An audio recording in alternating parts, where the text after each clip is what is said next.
Hey yo, baby D, get your little ass over here on the mic, man. Show these other little niggas they can't fuck with the Dangerous Crew, man. Spit that shit. Shit on gold chain, gold glasses, prime time like Dion. Hey, can't do the Quan, do the Dion. You hear me? He don't speak on me, I don't compete with a peon. Flying a bundle like my name was Dion.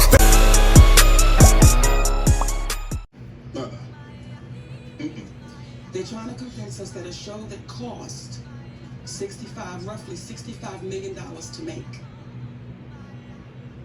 In our last year of shooting the Parkers, Countess Vaughn and I made $55,000 a piece. That's it?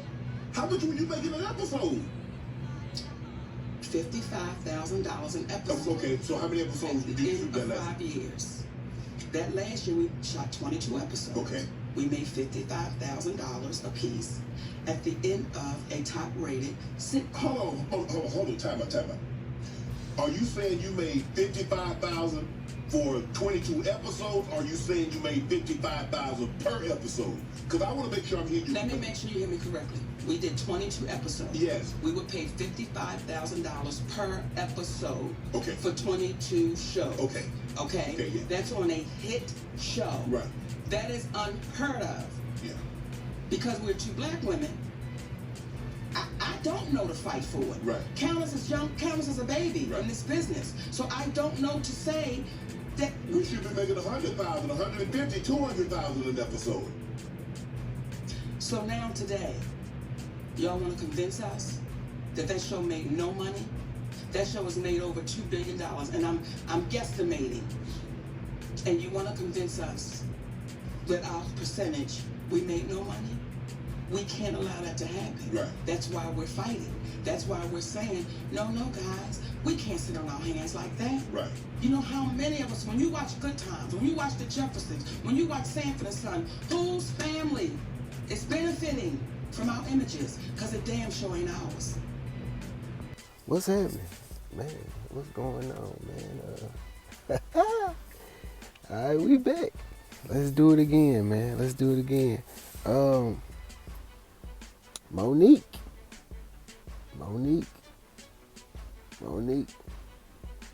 Let me start by saying, bro, it was a very enlightening interview into her perspective on how she views a lot of things.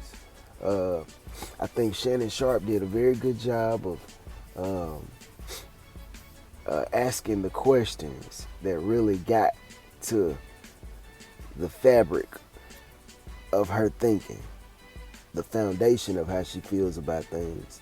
I think nothing was left off of the table with this interview. It's something about Shannon Sharp, bro. This guy's a hell of an interviewer, or whoever writes the cards for him with the questions on them, man. They're very good, bro. I guess when you got enough money, you can afford to get people that really know what they're doing when it comes to that aspect of interviewing, because whoever be on his shit, bro, you would think this man been in journalism his whole life, bro. The way he just is able to pick this shit apart out of people, man. But as you seen on this clip, Monique spoke about the type of money she was making on the Parkers show.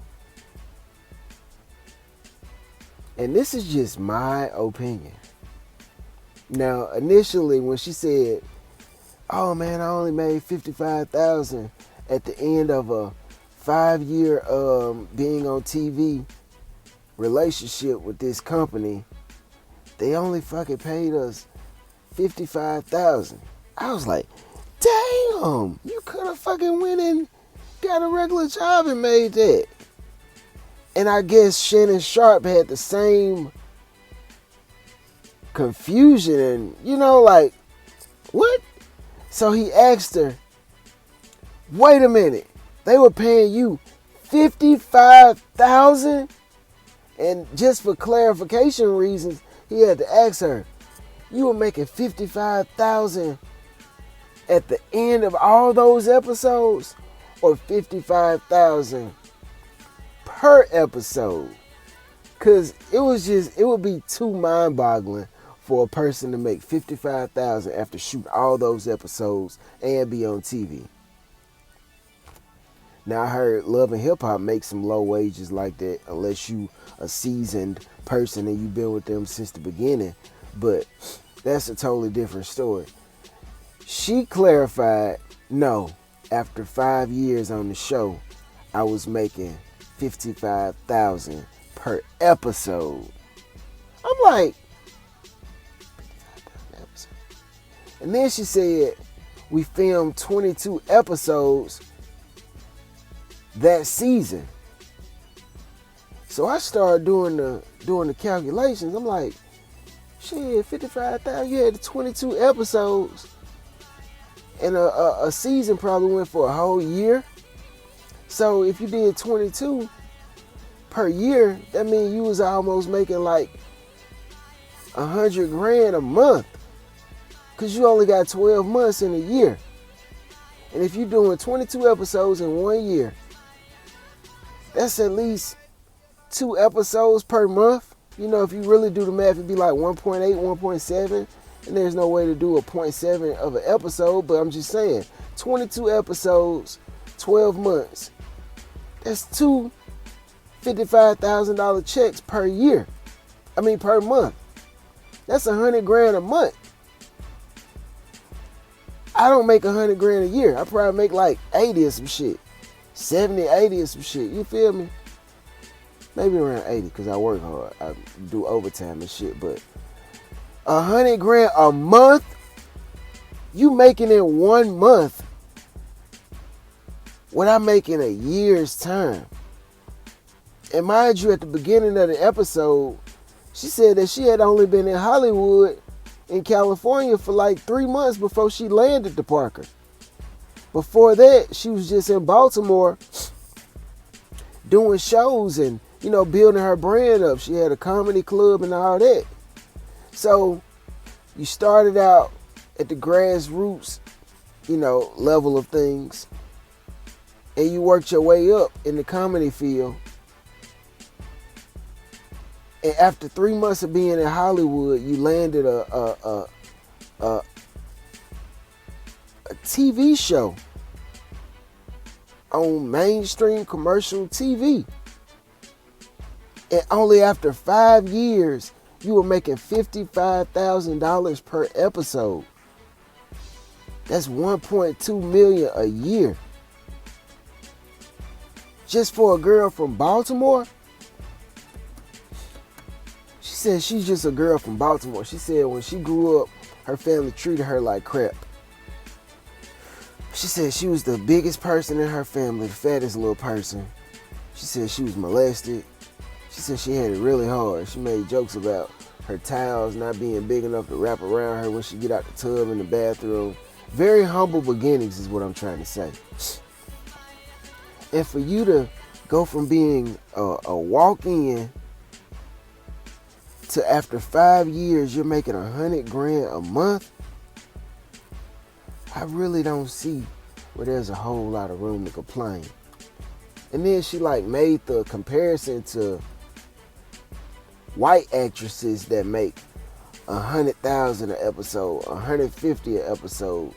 Shannon Sharp said $200,000, $150,000 an episode. I'm like, bro, but you're not white. Like you're in an entertainment industry that was kind of created by those people. This is their system. Like all this shit you see in America, this is their building. Like you in their game. Like you gonna push their agenda. You gonna do what they want you to do if you're gonna have a name in this shit. So you can't expect to go over there. That's like somebody starting a business, right? They pay for all the expenses to get this shit started. You get in there, learn a little bit about this shit. Now they invite you in. They have to hire you. They could have got any other person out the street that would have been more than fucking happy to get this shit. You get in there, learn a little bit of the business, and start saying that you deserve as much money as the CEO's cousin. Wait a minute, you just be happy to be here. Goddamn. You know what I'm saying? calm down, pump your brakes. I mean, I know you feeling yourself and all this shit and all that, but first be grateful for what you have, my nigga. You know what I'm saying? Like, you only been here 5 years and you already want Mary Tyler Moore type of money. See, you know, that was the first thing that made me be like, I don't know, G. When do we start becoming so ungrateful that we forget where we come from? Cause $100,000 a month in the hood in Baltimore, that's good money, bro. Like, maybe you need to lower your standards of living. Maybe you don't need the Maybach Benz. Maybe you just need to keep rolling the S500 that came from the used car lot and stop trying to compete with Mary Tyler Moore that pull up in the same Universal Studios parking lot. You know, like, your standards ain't her standards, bro. You need to just be almost grateful that you're not driving a fucking box Chevy. You know, not saying that you should lower your standards as a black person, but come on, bro. When is $100,000 a month bad? You're surviving, bro. Like, there's people out here that hear you say that shit and like, bro, what the fuck is you complaining about? 55,000 an episode, 22 episodes a year. A season. 12 months a year. That's 1.2, man. If you filming 22 episodes per year, that's 1.2 a year, bro. I'd imagine that she was probably making lower than that when she first started. So if she was making lower than that when the Parkers first kicked off, let's just say she was doing 20,000 when the first season rolled out. If she was doing 20,000 per episode when the shit first kicked off, and she was doing what? Maybe 12 episodes that season. That's what, 20, 40, 60, 800. That's 240,000 if you did 12 episodes on that first season. That's 250,000. So in a span of 5 years, you went from 250,000 a season to 1.2 per season. If that's year by year. You feel me? Like, cause she said what? She was at her 110th episode on the 5th season. So that's 20, 40, 60, 80, 100. So she probably did like 20 episodes per year, per season. So that's, if she was making 20,000 the first season, that's what? That's double what I said. So that would be what, 500,000 her first season she made? She probably was making 40,000 a month if she filmed 2 episodes a month, 12 months in a season, 12 months in a year. Bro, you went from making 500,000 that first season to making 1.2. In 5 years, you got a $700,000 increase in your wages. I've had jobs where I started out making 50,000, 49,000, and after 5 years, I was only up to 60,000. And you're complaining because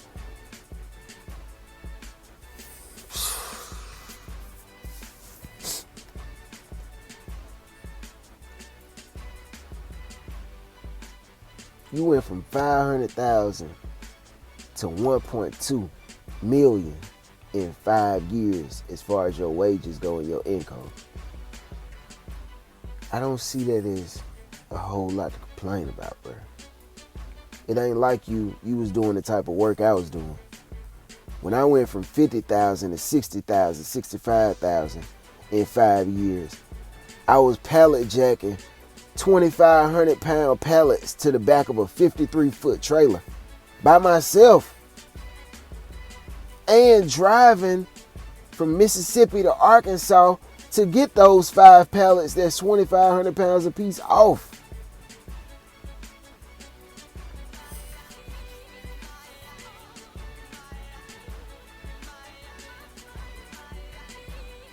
You get up there and do what you want to do and make $100,000 a year. I don't make that a month. I don't make that in a year, bro. You get up there and do what you want to do. Like, she said when she was a kid, she used to get out the tub and wrap the towel around herself and get the brush from up under the bathroom sink and just stand in the mirror and just act like she was Oprah Winfrey, because she wanted to do that since she was a little kid, 7, 8 years old. And you finally get to do it, and now $100,000 a month ain't enough? You living your dream, G. I get it that you want to be paid what white people make in the industry, but you not white, bro. And I hate to say it because she's going to make it a bad thing if I say you just need to be happy. But you just need to be happy, bro. It's people living in Baltimore right now. What's that neighborhood called? Kensington? That's walking around like zombies right now. My nigga, you get on there and live out your dreams. You get out there and live out your dreams, bro. You get to hold that microphone there instead of that brush in the bathroom. And you find something to complain about. When you really do it from the heart, it don't care how much money. It's not about the money when you really have a genuine love for something. Nothing will be able to make me stop being a vocalist, because I get a kick out of it. I love voicing my opinion about things. When I went to junior college, I went to junior college to be a journalist. I didn't finish because I wasn't that great at all that algebraic math and shit. I'm good at English. I'm good at math. I could fucking run circles around a nigga on some math shit real quick. But I wasn't good at X and 20, you know what I'm saying? All that bullshit. Like, well, nigga, I want to work with words and letters. Why the fuck do I have to know numbers? So I wasn't able to finish and become that journalist on CNN that I wanted to be. So now that YouTube is providing me a way to voice my opinion and be heard by the masses, if I work myself up just like a person on CNN, I'm fucking happy with that. I've put out like 495, almost 500 videos right now, and I haven't made one red cent. No cash apps or nothing. But I'm cool, because I have a love for voicing my opinion. If you truly do something out of love, bro, it's not about money for you.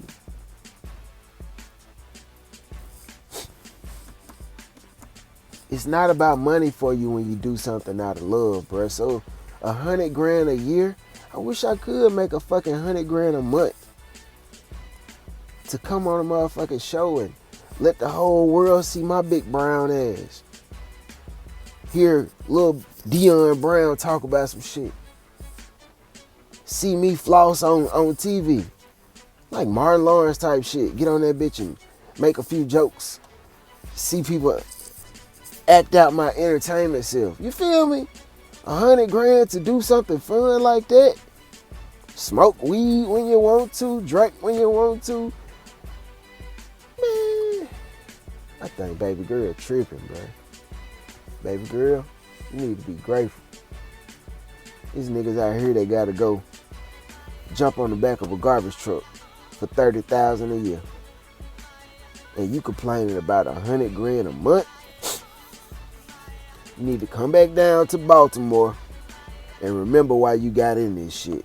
And remember what you could be right now. You could be Monique that work at fucking Popeyes still, G. With all due respect, auntie. I'm just saying, bro. $100,000 a month, bro. 1.2 a year. Maybe you don't need to get the mansion. Maybe you just need to live in the fucking $300,000 house that you could pay off in 1 year. Actually, in a quarter if you're making 1.2 a year. Pay that $300,000 house off on some land where you don't have to be in a neighborhood and feel like you a regular person if that hurts you to feel like a regular person. Buy you some land in Georgia, because it's cheap out there, or Mississippi, or Alabama, or Tennessee.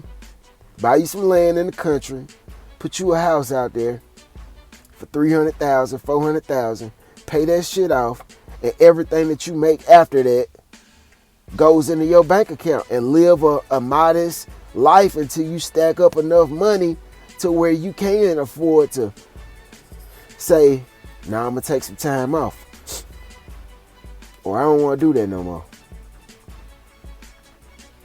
But complaining about 1.2 a year, nah, you lost me. I ain't gonna lie to you. You lost me. $100,000 a year, I'd be, boy, please, shit. But anyway, man, yeah, we're gonna talk more about this, cause Monique had a few other things that I wanted to address that she said, man. You know, not in a negative way. I'm just saying, G. Maybe they are a little bit correct about the way you handle things and address things. We'll talk later, man. 100. I'm out. I'm at work, cuz. I ain't even making $100,000 a year here. Maybe 75, maybe 80. You know what I'm saying? And I'm living pretty comfortably. $100,000 a month make me feel like a hood billionaire. Remember where you come from, G. 100. The hooting and the hollering, back and forth with the arguing, who you know, what you make, what you driving, what kind of car you in. Seems as though you lost sight of what's important when depositing them checks into your bank account and you up out of poverty. Your values is in disarray, prioritizing horribly, unhappy with the riches cause you're piss poor morally. Ignoring all prior advice and forewarning, now we might have full of ourselves all of a sudden, aren't we? Hey man, that was that Living Your Life. Live Your Life by Rihanna and T.I., man. Yeah, I like that one. Even the chorus was on hit on that one, man. You steady chasing that paper, just live your life. Ain't got no time for no haters, just live your life. Yeah, man. That was pretty soothing, man. Just live your life and enjoy your life. Don't be worried about the money all the time. If you truly love what you do, man, don't do it for the money, you know? And if you truly love what you do, it doesn't feel like work. You feel me? Like, this doesn't feel like work to me. This feels like a great hobby to come on here and voice my opinion and see if people like what I'm talking about or agree with me or disagree with me. I get a kick out of it. Even when y'all be throwing like disrespectful comments at me, it's still okay. Because I know everybody don't know how to voice themselves without being so mean to other people. So it's cool, man.